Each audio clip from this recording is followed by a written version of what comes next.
Lucas 11:15-26. Ang mabuting balita ng Panginoon ayon kay San Lucas. Nung panahong iyon, matapos palayasin ni Jesus ang isang demonyo, nangingilalas ang mga tao.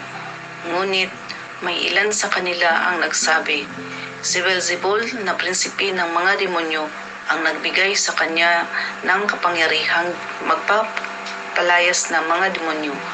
May iba namang nais niyang subukin, kaya't nagsabi, "Magpakita ka ng kababalaghang magpapakilala na ang Diyos ang sumasa iyo." Ngunit batid ni Jesus ang kanilang iniisip, kaya't sinabi sa kanila, "Babagsak ang bawat kahariang nahati sa kakalabang pangkat at mawawasak ang mga bahay roon.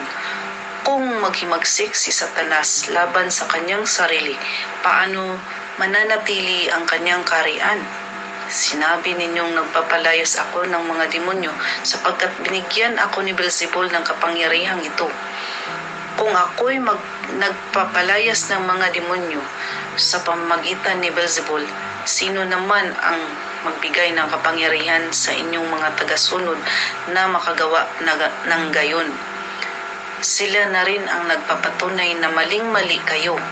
Ngunit kung ako'y nagpapalayas ng mga demonyo sa pamamagitan ng kapangyarihan ng Diyos, nangangahulugang dumating na sa inyo ang paghahari ng Diyos. Kapag ang isang taong malakas at nasasandatahan ay nagbabantay sa kanyang bahay, malayo sa panganib ang kanyang ari-arian. Ngunit kung salakayin nito siya at talunin ng isang taong higit na malakas, sasamsamin nito ang mga sandatang kanyang inaasahan at ipapamahagi ang ari-ariang inagaw. Ang hindi panig sa akin ay laban sa akin. Ang nagkakalat ang hindi tumutulong sa aking mag-ipon. Kapag lumabas na mula sa tao ang isang masamang espiritu, ito'y gumagala sa mga tigang na lugar at naghahanap ng mapagpahingahan.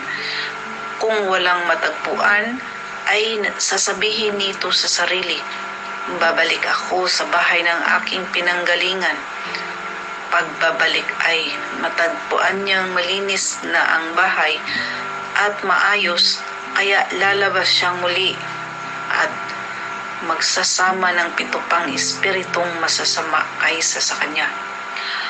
At papasok sila at maninirahan doon. Kaya't sumasama kay sa dating kalagayan ng taong iyon. Ang mabuting balita ng Panginoon.